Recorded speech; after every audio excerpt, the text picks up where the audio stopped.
So once Oh, people wow. start using our product, they give it to their teammates, they give it to their clients, even resell the product. Hey, I'm going to manage your Potion account for you, and I'll sell this managed service for X dollars. And then so they're building businesses on top of our product, which is pretty cool to see. So 50% of our business comes from that channel, which was not expected, honestly. Yeah. How do So you do that's how do you do the integrations? Like what kind of marketing tools do you integrate with now, or how does someone get started on the platform? there's two kinds of integrations. One that brings customer data into Potion, so you can create videos for these leads and prospects. So we have CRM integrations with HubSpot, Salesloft, Salesforce.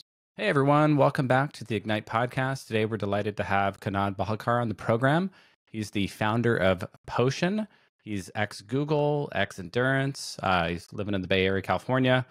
Kanad, welcome to the program. Thanks for coming on. Thank you so much for having me. It's super fun. The first time we had a conversation, like I loved your energy as well. So I was like, yes, I get to chat with Brian for a whole hour. So really excited to be here, and I'm all yours for the next hour. You know what's funny about podcasts is I think it enforces me to be super present with the person for a whole hour, and you just don't get that in modern society that often, where you just have this like very intent conversation where you're listening and really engaging. And I think a podcast kind of enforces that. Yes, that is absolutely true. Notice this more and more. Like I run a podcast for my company Potion as well, and if I'm outside hanging out with my friends or just like at a networking event or something like that, I'm like half listening. Yeah. Because I'm already exhausted. But like Yeah. when I'm on a podcast, I'm like, okay, I have to listen to you because I have to hold the conversation with you. So yeah, it's almost like meditation in some ways. And I find it's funny because, you know, I think anyone who's been listening to this podcast for a while has heard the story. Can't talk today. It's Monday here. Monday morning recording is, you know, like everyone I've had on the podcast, I just build a better relationship with. And so it made sense. You know, I went on a podcast, had a really good experience with somebody on my network, a founder who also had a podcast. And I was like, wait, I have over 100 portfolio companies now for Team Ignite. I should start interviewing them and helping them get notoriety and PR and just, you know, it just helps you as a member of Team Ignite eventually. Yeah, it just makes a lot of sense. But anyway, would love to get an intro from you for the audience, who you are and where you're coming from. Sure, absolutely. So I'm Kanad. I grew up in India. My father worked for the government. We don't really come from like an entrepreneurial type background. Definitely not like a tech background. And moved around quite a bit in my early days because my father got transferred to different locations in his career. Somehow got into computer science, actually. So one of my best friends growing up, he was obsessed with computers, and he showed me this movie, Pirates of Silicon Valley, and it's based on a true story of the Steve Jobs and Bill Gates rivalry back in the day. And that movie left a pretty big impact on me. I didn't have a computer until I was like 16, 17, something like that. So after that, I watched the movie. I realized what can be done with this, and this lights just clicked. So that's how I got into like computer science. What's the name of the movie? Pirates of Silicon Valley. Pirates of Silicon Valley. I don't know if I've seen it. It's one of my favorite movies of all time. It's ridiculously good. Adding it to my watch list as we speak. That's interesting. Yeah, I need to watch this. Yeah, there's a scene in the movie where Bill Gates, Paul Allen, and I forget Steve Ballmer are striking a deal with IBM, like $100 million deal. And they pitch IBM, hey, we will sell you the software that's needed to run these machines because you're moving in the personal computing business now. So they made the deal. And then on their way out, Bill Gates told Paul Allen to drive him to a company called Seattle Computers or Seattle Computer Systems, and bought the operating system. They had nothing when they made the deal. Then they bought this OS for like 50 grand from this guy in a basement, and he was really perplexed, like, why would you want to buy my software? But they built their whole business on just sales skills, and that was run by a tech guy, which was really impressive to me. Yeah, that's what a lot of people don't know is how ruthless Bill Gates was as a businessman. Yeah. He was just cutthroat, and his dad was a businessman, right? So Yeah. it made sense because his dad was there along the way advising him on all matters of business, and he kind of grew up in an entrepreneurial kind of business family. Yeah, and some of those deals were just ingenious deals. It wasn't so much the tech that won there; it was very much the first off, IBM giving away the software. Oh yeah, Yeah. go ahead and do the software, and we'll license that from you. That's low margin. Nobody cares about that. We'll sell the hardware. We own the system. Yeah. That was the first master stroke, right? And then the second, well, that was actually the second. I think the first was buying DOS for like a Yeah. pittance, right? Yeah. They bought DOS from Seattle Computing. Yeah, yeah. And turned around and sold it to IBM for $100 million. Yep. Or I don't know if it was exactly 100 million, but it was Right. that basically said that basically made their company. I love that. I love that story.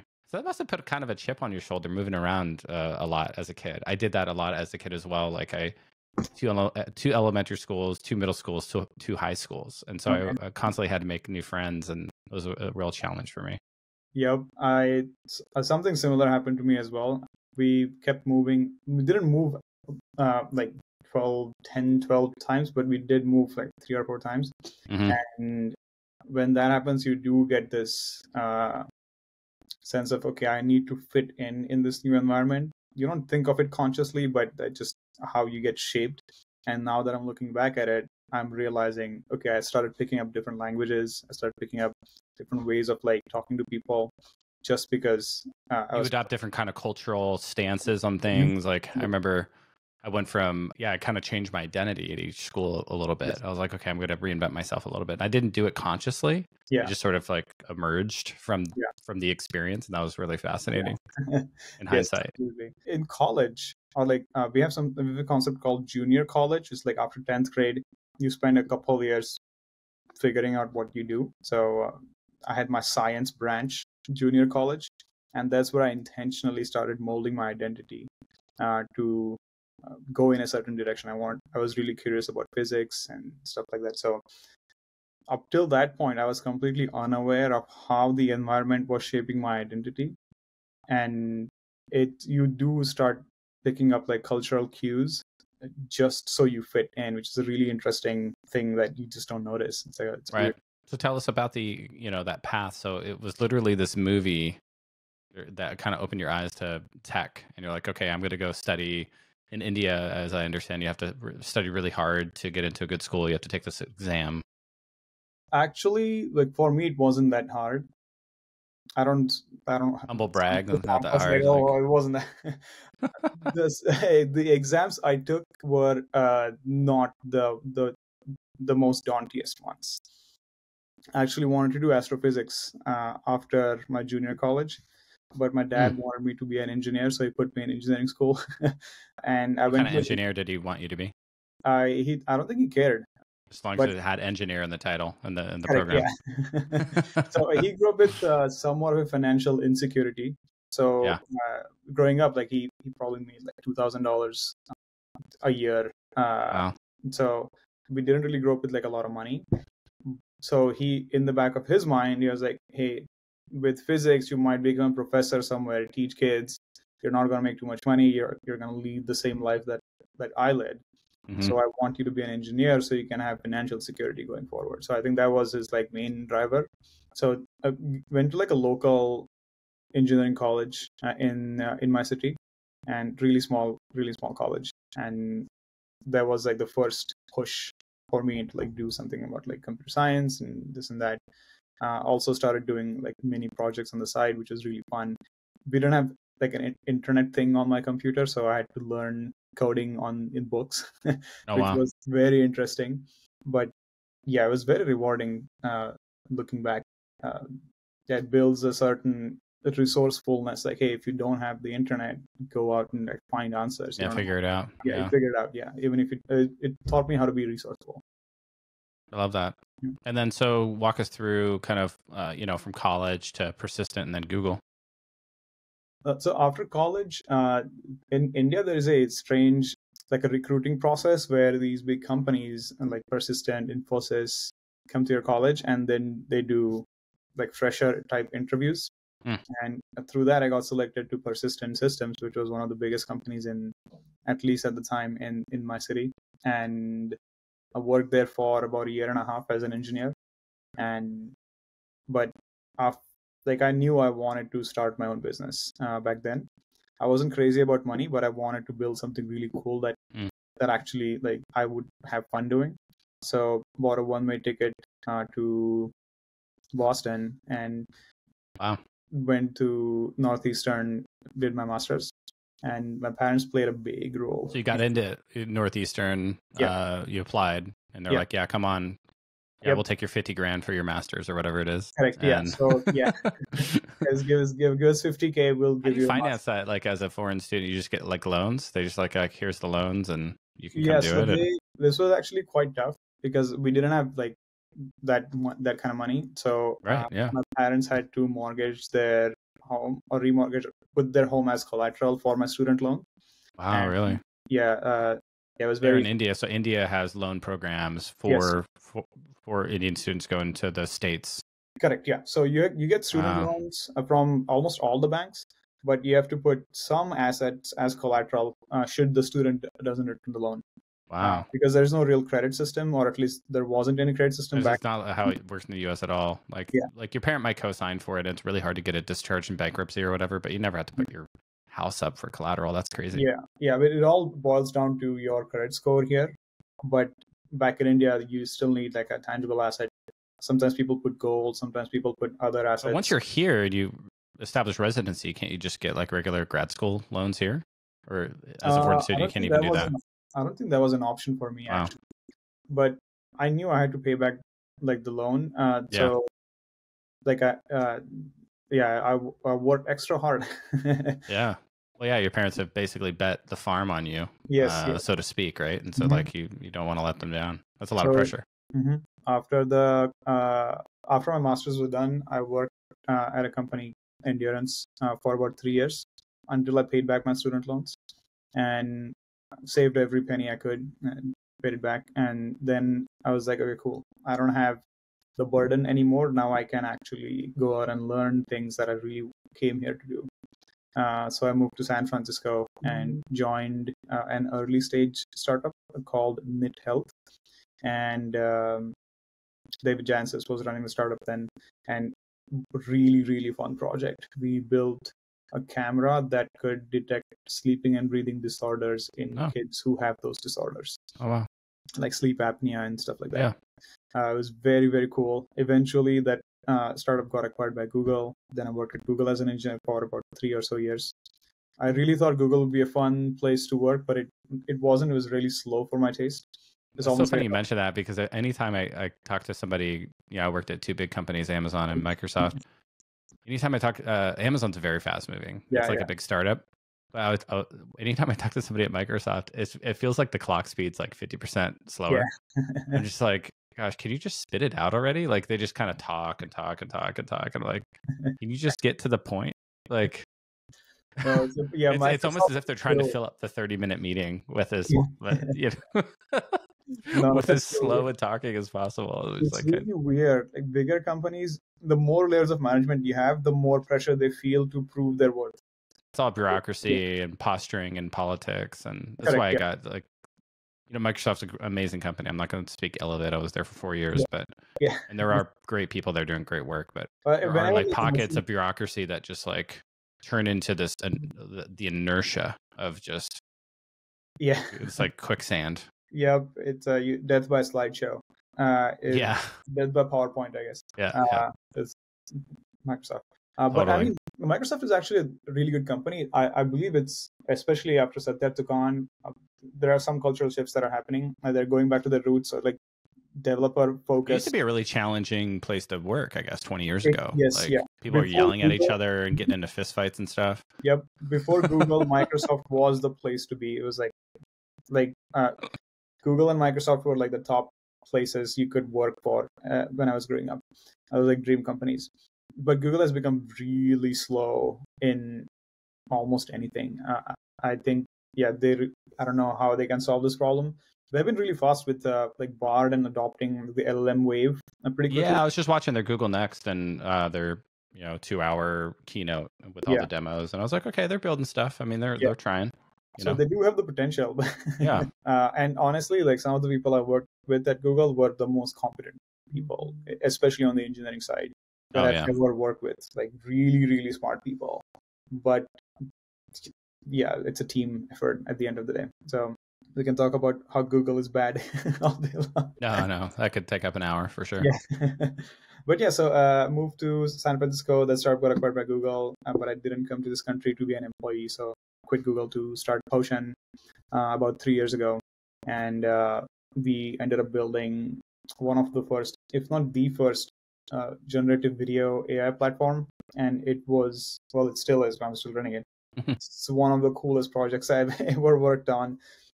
When we started building this, almost all the investors I pitched to just didn't believe that generative AI would be a thing.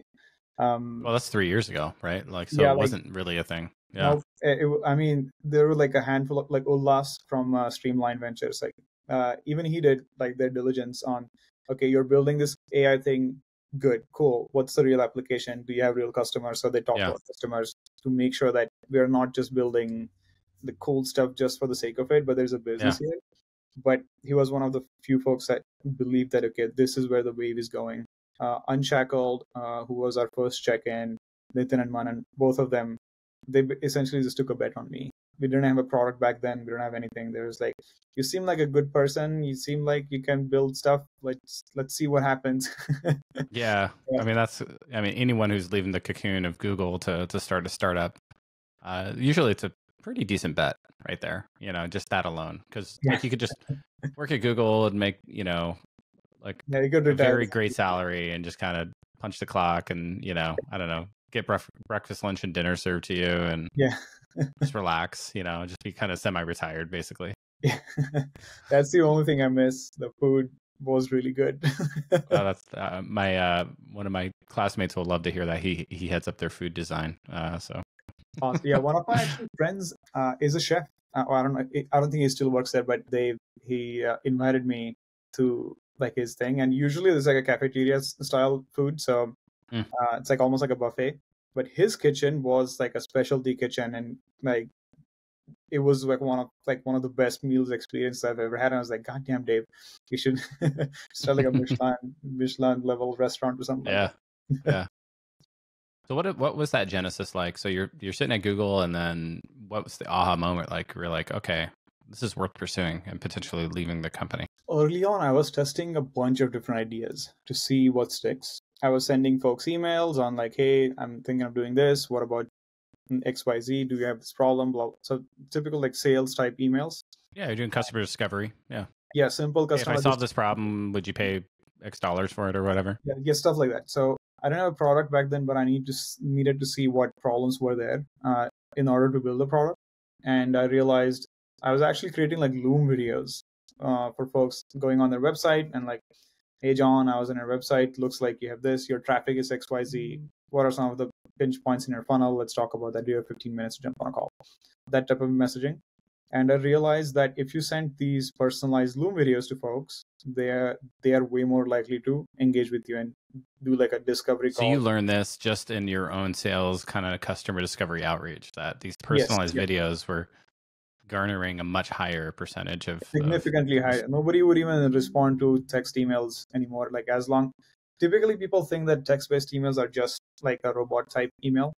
Yeah. So they ignore it unless they know you as through a personal branding experience. But usually I reference our mutual connections. I put Yeah. a little link in there. I say, hey, we have a lot of mutual connections. I literally run the search on LinkedIn and I say, here's the link to our mutual connections. That works really well. Interesting. Yeah. What's what do you say before and after that?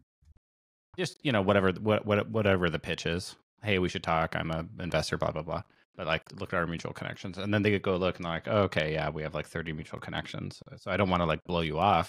Okay. Yeah. So that works really well. The social proof. Anyway. Okay. I'm going to steal this idea. Let's see if it yields well for us. But the thing that I learned is if you can send videos that are personalized to them, they engage with you. Okay, cool. So I started recording all these videos. It's impossible to like record more than a handful of videos every day. Yeah. So cool. There was this AI thing that I worked on at NitHel, Google as well. What can I do to build a tool that automates this process? Because this is not a traditional engineering type automation. You need to synthesize content. So we started building Potion. That was the germination of the idea. Very cool. And kind of walk us through the first, like, are you a solo founder? Who's on the team? And what was that kind of getting that first paid customer like? It was just me when I started. Now we have 11 people. And the first customer actually came through a webinar that I didn't run. Somebody on this was very serendipitous actually. We were just doing research early on. We were not really specifically doing the sales part. We wanted to understand like is this even possible? And we built like an MVP. And then one of the early users also had a sales channel on YouTube. So I messaged him like, hey, can we do like a co-marketing thing together? And he was like, cool, let's do that. And in exchange, I gave him UX facelift to his app. So I was like, hey, I'll design this UX for you. Let's run a webinar together.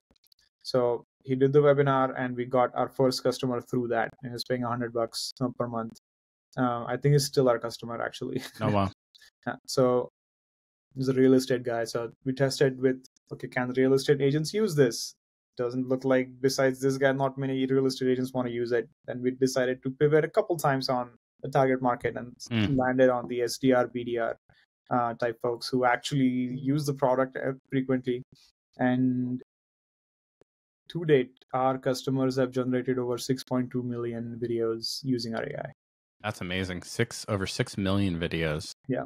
Every week we're adding like 100K new videos.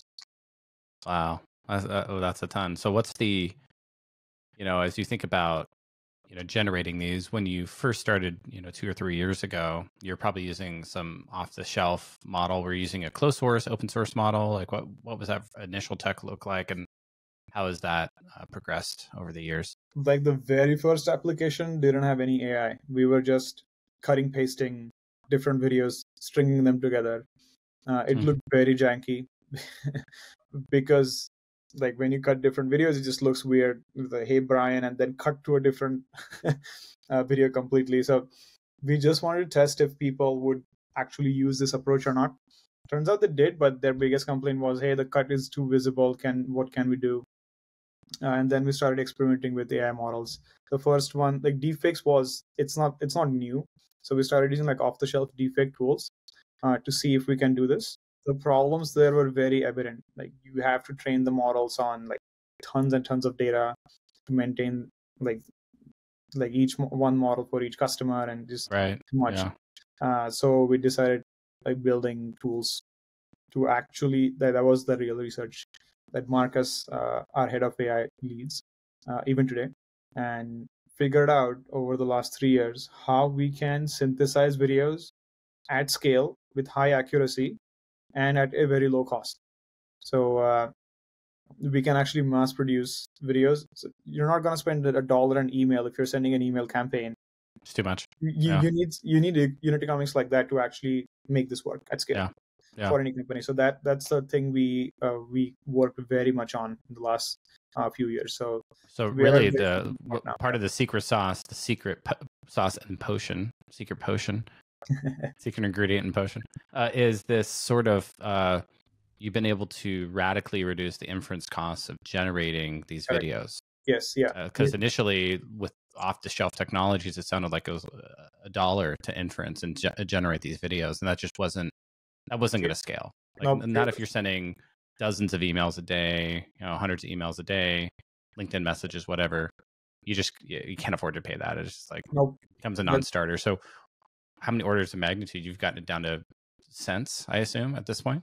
Our inference and storage cost is right now 4 cents. By the end of this year, I'm fairly confident I can push it down to a cent or less per video. It's crazy.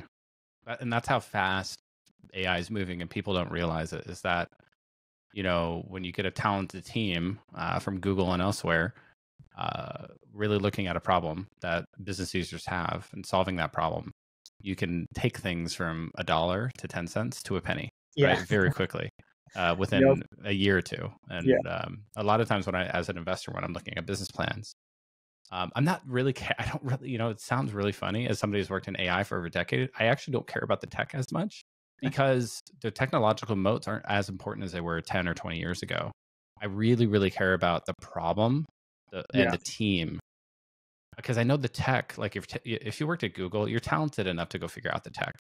And I also know that, like, when I'm looking at like inferencing costs, so like right now we're charging $100 a month, and it's costing us $100 a month to inference. I'm like, great, that's fine, because I know over time it's going to get 10x and then 100x better. Yeah. So yeah, just an incredible time to be alive, and like that's why I'm super bullish on the application layer. It's really, really, really hard to compete down there at the foundational model layer, the open source model layer, the Yes. framework layer. Like that's just really hard. And Yeah. we know it's so hard. We know their names, right? It's Anthropic, it's Perplexity, it's it's Google and OpenAI, and Microsoft. We know who's competing there, and it's really difficult. But not a lot of people know who Potion is. But yet, here's Potion solving a business problem, very high margins, scaling very quickly in the application layer, which Yes. is fascinating. Yep. So the one of the things that I guess if you want to talk about like high margin, so right now we sell our product at $100 per month for like 750 video generations. 750 per month. Awesome. Yep. Yeah, and we still make profit on that. Like there's Right. gross Yeah. profit on that. It's kind of like I use Opus for my clips and Yeah. Riverside. Like there's a certain amount of credits you get, right? 750, and then there's overage. So if I want Yeah. to do what's the overage look like? What do you charge for the deck? We don't charge any overage actually. So Wow. we have an upgrade path once you exhaust your limits. One of the things we haven't cracked up till now is the pricing structures. So there are a few things we need to test, like free trials, paid trials. There are I get some 5 free videos a month or 10 free videos a month or correct, something like yeah. that. So we don't do any marketing either. There are no PLG loops. We just don't have enough time to actually build this quickly. So overage charges, term mix, plan mix, that we haven't tested any of that just yet. Add-on strategy is not built out either. What we want to test right now is, are people going to buy this? Who is the right buyer? What is the right messaging? And then we can figure out the rest of the stuff as we scale. Yeah. So we have early signals of product market fit. Right now, we're in the midst of getting the product market channel mix. And once that's done, then we can like start experimenting with pricing strategies, because these are the fundamentals that we need to get right before we start investing more time in what is the right messaging look like, what is the right pricing. But hey, is anybody going to use the product? Are they driving business like for themselves using the product? Those are the answers I need first before I go in that direction. Yeah. And we do a ton of MarTech at Team Ignite. Shout out to Team Ignite. Lots of folks there. I mean, I come from a MarTech ad tech background. And so we tend to invest in a lot of companies like that. And we have lots of partners and resources and LPs and mentors in that area. So all my alarm bells are going off with people that can help in the pricing, packaging stuff. And then also I have alarm bells going off, or light bulbs going off, people that are advising startups that would be potential clients to yours. So how are you guys going out and acquiring customers right now? Are you just basically dogfooding your own product and saying, hey, by the way, this video was created with the AI that you could also be using? Is it more or less that kind of message? Yep, actually, yes. That's literally one of the campaigns that we're running right now. So 20% of our customers come through this outbound campaign where we use our own tool to reach out to folks. 30% comes from organic search, and 50%, which is really surprising, comes from referrals. So once people start using our product, they give it to their teammates, they give it to their clients, even resell the product. Hey, I'm going to manage your Potion account for you, and I'll sell this managed service for X dollars. And then so they're building businesses on top of our product, which is pretty cool to see. So 50% of our business comes from that channel, which was not expected, honestly. Yeah. How do you do the integrations? Like, what kind of marketing tools do you integrate with now, or how does someone get started on the platform? There's two kinds of integrations. The one that brings customer data into Potion, so you can create videos for these leads and prospects. So we have CRM integrations with HubSpot, Salesloft, Salesforce. Insert the big ones. Yep. I think we support like over 50 integrations. So I'm sending an email to Kanad, and I want him to buy my product. There's like this little integration where I can insert the video, Correct. and then is it a link, or attachment, a hosted So link somewhere? it's there is no attachment. We don't do attachments. It gives you a snippet, like an HTML code that has a GIF preview and a link in it. Wow. And the GIF preview and the link changes depending on who you're sending this video to. So just like when you send email campaigns, it's like, hey, curly brace first name, and the curly brace first name changes depending on the name of the person. We do the exact same thing, but for video and link that you add in your email body. So you don't have to copy paste each video one by one. If you're sending a campaign to 10,000 people, you can't do that. So we automated that process as well. And then how do you change the messaging for each individual prospect? Is it, hi, first name, and then is it the same after that? Or is it, I record a video, obviously. Yeah. Yes. Walk us through the steps of onboarding. Like, hey, I'm super interested in this. Like, how do I get started? Yeah, absolutely. So there are 3 facets to onboarding and like being successful with Potion. The first one is the video recording. Second one is the integration part, which we just spoke about. Yeah. The third one is branding, like branding the videos and video pages with your own brand. So as a new user, you go on the platform, you record a video template using a front camera. You don't need like a special setup, no lighting, 3-point lighting, stuff like that. Just your webcam is good. You record a video template, just like how you type an email template for your email copy. You do like, hey John, or like, hey there, this is Kanad, blah blah blah. Insert my sales pitch here. I was just on your website, etc. Once you record the template, the AI knows where the first name of the person is going to be, so it just automatically does it for you. And you can also declare and show what's going to go in the picture-in-picture background. So like in a Loom video, the picture-in-picture videos, you have a bubble at the bottom left, and there's a background screen. With that background itself is also like personalized, so it picks up the website or the landing page of the people that you're sending this video to. Oh, interesting. Yeah. So you're looking at the website of the prospect. Correct. Yeah. Interesting. So it creates a picture-in-picture video with the prospect's website and the prospect's name, what have you, with accurate lip sync and what have you. So it creates this experience that is tailored for each and every recipient. And so now you have a video template. What do you do with it? You now add this video template to your outreach sequence in your email. So we have integrations with all these tools like HubSpot, Instantly. Copy the snippet, paste it inside your email template, you're done. The third piece is actually customizing the experience on the video page. So we help them add custom domains, add their color, logo, branding, everything. So if you go on a Loom video, you see like loom.com/blah, blah, blah. It's the Loom experience. It's not your company experience. We do that for our customers as well. So the whole micro landing page is branded with your own company branding elements, and that just makes like a seamless experience for your end prospects to consume and watch your video and then engage with you. Wow, amazing. What's your, like kind of looking forward in the looking glass? Like what do you see? Where do you see Potion in 5 or 10 years? Right now, we have this really cool sales and marketing application for personalized videos, which in itself is actually a really big market. And it's 2.5 million non-retail sales folks in North America. And we're going to keep on approaching that, but that's one single application. Yeah. You mentioned early on that, hey, you have a platform, you have like a platform application of AI. What you want to be is the platform itself, not an add-on on the platform. Right now, we're an add-on on the platform. That's the first wedge that we have in the market. We are constantly getting requests for adjacent use cases. Like, hey, I want to send personalized videos when somebody signs up on my newsletter. I want to create hyper-personalized tutorials for all my new users. I want to create turn English videos into Spanish with accurate lip sync because my company is expanding to LATAM. So those types of requests we're already getting. Yep. So what can we do to be the platform and service these requests over time? We're releasing our API. so people can build their own applications on top of our AI. Mm. And because we've cracked the scale part of this equation, it's really easy for us to let people use it and come up with their own applications without restricting them on the pricing. Some businesses require high pricing, some businesses require low pricing, but it's not possible for you to use, for example, Twilio API if each API request costed you $3. Right.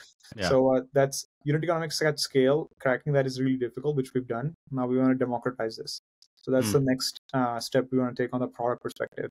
See where developers adopt this. See where businesses can get more traction, where they draw value the most, and then double down in that direction. So that's where we're going in the medium term. In the long term, I believe every single business is going to use synthetic video, synthetic audio in some capacity. Like that's just going to happen. Right. You can't deny that. Yep. So what can we do as a company to help businesses create good content, update existing content, and protect against malicious actors? So as this technology becomes more commonplace, you're going to see bad actors creating bad content with malicious intent. So how do we identify that content? How do we identify the actors? How do we prevent spreading of this content? And how can we eliminate this content? So those types of solutions will build, like, for example, identity management, voice fingerprinting. That's where we're going in the next. So it's going to spawn newer industries. Like synthetic media is going to spawn newer industries, not just like new markets. That's where we go in the next 5 to 10 and in ways we can't even imagine, really, right? I can because we have a bunch of synthetic agents all talking to each other, right? Yes. It's going to be fun, but I can clearly see how this might impact the world in a good and a bad way. Yeah. So you have to be in a position that amplify the goods and de-amplify the bads. Yep. Yeah, that makes sense. Where can folks listening find out more about this platform? Folks listening in, if you're interested in learning more, talking to us, or using the product, you can go on sendpotion.com. That's SENDPOTION.com. If you have any questions, you can also email me at kanad@sendpotion.com, which is KANAD@sendpotion.com. So yeah, if anybody drops a message and says Brian's name in it, I'll put that on a high priority list. Thanks. Well, why don't we wrap up with some quick rapid fire questions? Yes, sir. What is the first programming language you learned? C. Just C, C sharp, C++? Just C, a good old C. Just C? Wow, okay. Yeah. Then my second one was CPP, C++. Yeah. What's one tech tool you can't live without? Tech tool? I mean, my phone. So unless you mean software. Yeah, it's interesting. Our phones are really an extension of ourselves these days, right? Yeah, Like if you don't have your phone on, you're like, okay, where's my phone? I stop everything. I don't care if I'm late to anything. I need to find my phone. Yeah, that's so interesting, right? Like I want to build something like that, like a product that you cannot live without. You can live without your phone, but still, it feels like you can't. Not really. Yeah, I can't really. Not anymore. What's your favorite book or podcast on tech? Favorite book is The Hard Thing About Hard Things. Oh yeah. Yeah, it's one of the best books I've ever read. I need to reread. I haven't read it in 10 years. I need to reread that one. That was really good. If you want to revisit that book, listen to the audiobook. I did listen to the audiobook actually initially. Yeah. Did he narrate it himself? That's the fun part. So every chapter starts with a rap verse. Yeah. And so he doesn't narrate the rap verse. He probably got like a rap artist to actually narrate the rap verse, and it's like starts each chapter with like a banger. and I love that because I'm a hip hop dude too. I grew up in the 90s, like with 90s hip hop and stuff, and so like for him to like just bring that hip hop culture into startups, like for me it was like music to my ears. Yep. No pun intended. Who was the most influential person in your tech journey? Most influential. So I actually consider influence in two ways: direct influence and indirect influence. Direct influence, I think the biggest influence I've had was one of my very first bosses, Kurt Raffy. He was a GM. I worked directly under him at this company called Endurance. And he had this like energy about him that really inspired me. Big shout out to Kurt. So he had a direct influence on how I operated and thought about the world, because before I met him, I was very terse. I was extremely blunt on like how I actually felt about things. and I understood where to filter myself, where not to filter myself through watching him operate. Indirect influence, probably like almost every other tech person, Steve Jobs and Elon Musk. You watch, oh sorry, you read documentaries, you read their biographies and stuff like that, and The that's Isaacson biographies of both of those men are just yes. amazing. So Yeah. I haven't read Isaacson's on Elon Musk, but I read Oh Elon man, Musk's the really good. older biography. That's one of the books that is on my list, and obviously Bill Gates, because Pirates of Silicon Valley was one of the biggest influential pieces of art in my life that pushed me in the direction that I want to go in. Yeah. What's one habit that boosts your productivity? Zero inbox. Yeah, me That too. I'm zero yeah, inbox as well. yeah, no I other. have to get it out of my inbox. Yeah. So I actually have three mega hacks. I don't know if you're ready. Are you ready? Yeah. The first one is zero inbox, which you already know about. Yep. And you don't need superhuman, although you should get superhuman if you don't have it. You can What's so good about superhuman? Like I just use Gmail shortcuts and I'm good. yeah, Like same. I also use Gmail yeah. and archive all the emails that I'm done. I treat Yeah. each email as a to-do. And if Yeah. I'm done with responding to that, or if I finish the task, I just archive it. And my inbox is, well, I have 6 emails now since we've been speaking, but apart from that, my inbox is clean. So that's the first. I started using labels for the first time in my life. I'll label things and get it out of my inbox. I'm like, yeah, well, I'm waiting for the founder on this one. Okay, label it waiting on the founder and just get it out of my inbox. Or very like, hey, I'm interesting. waiting for an analyst to work on this. Okay, Yeah. I'll label it pending an analyst to get it out of my inbox. And Yep. then next time I'm talking to one of my analysts, I'll be like, hey, I have these 3 startups waiting on due diligence. Can you dig into one of these?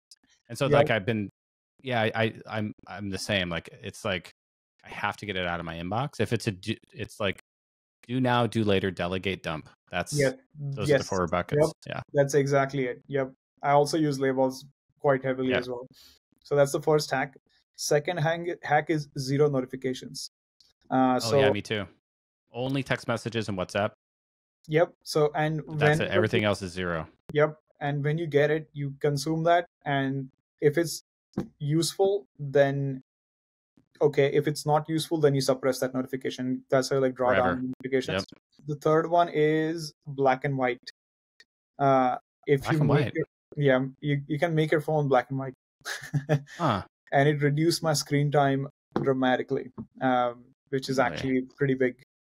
Because you're not tempted to just kind of start watching random stuff or browsing the internet and random things. And Yeah, it happens almost immediately when you turn it black and white. Content just becomes feels much more of a boring. text-based kind of a device. Yes, and like when you are, let's say you're on LinkedIn or Instagram, like when you're scrolling, it's Yeah. designed for you to keep on scrolling. But Yeah. when you make it black and white, it becomes boring. That's really interesting. You're like, okay, cool, I get it now. Then you turn it off. And the second big advantage is the notification bubble itself becomes black and white. Your brain is trained to click on that red dot as soon as you see it. Yeah. But you don't have to. If it's black. You're talking about on iOS, they have the little next to the icons. Yeah, yes. I hate that. Yeah. Yep. I don't have that on. We don't have that on Android. Okay, cool. Yeah, that maybe like there's a way to turn those off, but you don't wanna in some cases. Like you want to see the text messages when they're received, but you're not tempted to immediately click on it. So those are like the 3 big hacks for productivity that I do. That's I learned something there. What's your favorite leisure activity to unwind? 2 things actually. One is riding my motorcycle and pickleball. Like I play a lot of pickleball. Oh, that's funny. I'm playing pickleball for the first time tomorrow morning. My wife signed us up for lessons. I grew up in Seattle, so I grew up playing pickleball in like PE class. Yeah. But yeah, we're signed up for lessons, so it's going to be a thing, I guess, for us. Nice. But tell me about your motorcycle. I have a Kawasaki Ninja, and wow, it's really fun to ride. It's not a heavy bike. It's a city bike. Is it a little 400cc or? Yes, it's a 400. Yeah. It's like the smallest model you get. Yep. So It's still pretty powerful. Even a 400, it's like has a lot of speed. Yeah, I grew up with like 150cc a model, so this one is definitely like thrice. All right. Well, make sure you wear lots of protective gear. We need you alive on Potion. I had an R6 back in the day. It's 20 years ago now. Nice. The thing was badass. My dad made me a deal. He was a smoker. Yeah. And he made me a deal that if I got rid of the bike, he'd quit smoking. And so he quit smoking. And I'm like, did you really quit smoking? He's like, yeah. Are you going to get rid of the bike? I'm like, okay. Because he had so many friends that died on motorcycles. Oh, damn. And so he was like, very like, you got to get rid of the bike. I'm like, fair enough. All right, Dad. Anyway, I've I still seen have a that dirt one bike though, outside. so I go dirt biking from time to time, which Yeah, is a lot it's really safer. Yeah. fun and like forces you to be present. The only thing you don't want to do is like you don't want to be a hero. Like always be present Yeah. and yeah, Stay on the back roads yeah. and take it easy and You have to yeah. take it easy and like you can't weave. If the traffic is moving faster than 30, 35, you don't weave. That's like the Mm. biggest. Yeah. Anyway. I used to weave in Seattle. I remember I was working at Boeing, which is on the opposite side of the town of Seattle, Yeah. and I would weave like all the way. I could get, it could be an hour of traffic, an Yeah. hour of traffic in a car, and it'd be like 30 minutes on a bike. Yeah. So I'd ride my bike as much as possible. But in Seattle, it rains a lot anyway. What is the biggest challenge in leading a startup? Growth for me right now, like growing fast enough. Like Mm, I need to get like I still think like an engineer, so I need to find creative ways and talk to creative people to see mm. what can we do to grow faster. That's the biggest challenge that I'm facing actively. Yeah, it seems to me that you could actually build in a viral loop with that freemium model that you're Yes. toying with, Yep. So where maybe that's there's the some next. low volume people, kind of like the Mailchimp strategy, right? I used to work at Vertical Response, which competed with Mailchimp, Yeah. and they were eating our lunch. And I ran growth marketing. I ran growth at Vertical Response, an email marketing company. Yeah. And I remember just Mailchimp just killing us with their freemium, because the Yep. freemium is like that's 80% of the market. 80% of people don't actually need or want to pay for your product, but they'll Yes. use it from time to time. And through the viral loop mechanics of like powered by Mailchimp, they Yes. were acquiring lots of users, and so Yep. they were just growing so much faster than us. Yeah. So Mailchimp's freemium model worked because they had a really strong word of mouth factor Yeah, associated with it. They were also very yeah. early Oh to yeah, adopt. get on Mailchimp. It's free if Yep. you have under 500 contacts. Yep. Yeah, and small businesses, which is their target, like BSBs actually, sub 10, that's where they started. Like small business speak among themselves, like quite heavily. Yeah. So that became a really good beachhead for them. We tested that. It doesn't work well for us. So Mm, we're trying to like do other different ways, like providing technical SEO and stuff like that on the pages, video pages themselves. So I need to like get creative, talk to other growth folks who have done this before, and mm. like, see what can be introduced here, because we thought it worked for Loom, so we thought it will work for us, but it didn't. Yeah. So We have some sales consultants on Team Ignite that basically help you stand up that kind of sales process. hmm, Like who to hire, how do you set this up, how do you book the demos, how do you, send out the quote, like just for. And I've watched these guys take he's been on the podcast actually, Gonzalo, like episode 4, I think, was one of my first guests. But I've watched him take multiple startups from, call it 100K, 200K, and just like 5 or 10x that revenue very quickly. nice. Please Because do once, connect me with him. yeah, remind me. He's in the partner list. Okay. But yeah, he's a good guy. A technology trend you're skeptical about? Skeptical or scared? I can't be skeptical anymore because I used to be like, hey, agents not possible, but it's Yeah. like all the skepticism is out of the window. As for me right now, anything is possible. The biggest skepticism I have is probably with quantum computing. People think Hmm. it's really far away from it actually being commercially viable, and the commercial applications will also be very different than what we see now. So right now people only think about cryptography. Yeah, it's gonna spawn new industries, but it's still like a couple decades away. That's the Interesting. biggest area of skepticism I have. It's not following a price performance curve like Moore's law, where you're No, getting no, twice as many qubits per dollar spent no, per no, no. $1 million or something like that. Nope. There's research is very nascent, very nascent. Mm. There might be some applications, but the catch 22 there is you won't fund the research heavily unless you see the commercial applications of this. And right now, outside of cryptography, there are very few. Like people can't imagine like what's possible with this. Yeah. Just like if you didn't give people internet, they wouldn't be able to understand like Uber was possible. Yeah. So stuff like that is just not. There's 3-4 steps ahead. Right. Yeah, that's interesting. I don't know too much about it. Last question. What's your mantra for dealing with failure? I don't know, mantra is like fail, sure, cool. Like, I fail it almost every day, every week. So what are you gonna learn and then move on? Yeah, I love that. There's one thing my dad told me when I left in my native language. So I'll translate to English. He told me, no complaints, no excuses, Mm. when I left my city. So I guess that's my like mantra for failure. Like, sure, like you do everything you can. If you fail, fine, no complaints, no excuses, move on to the Yeah, next one. I love that. Yeah, you put your best into it. You're gonna fail a lot. If you're not failing, you're probably one of my favorite is when I fail, and I fail a lot, and I have a lot is like, well, if I wasn't failing, I wouldn't be trying hard enough or trying new things. Yeah, And so you're you're not testing the like, things. Yeah, you have to be failing in order to be learning and correct. growing. And so Yes. if everything's just gravy and everything's just working well, like you're probably not doing anything exemplary, Yeah. anything that pushes the boundaries. Yep. Yep. I hear you. Well, Kanad, thank you so much for coming on the program. I'm sure would-be founders and potential customers and hopefully some VCs will find this episode enlightening. Thank you so much. Thanks for having me, Brian. It was really fun chatting with you, and obviously we'll chat again as well. I love talking to you. Yeah, likewise.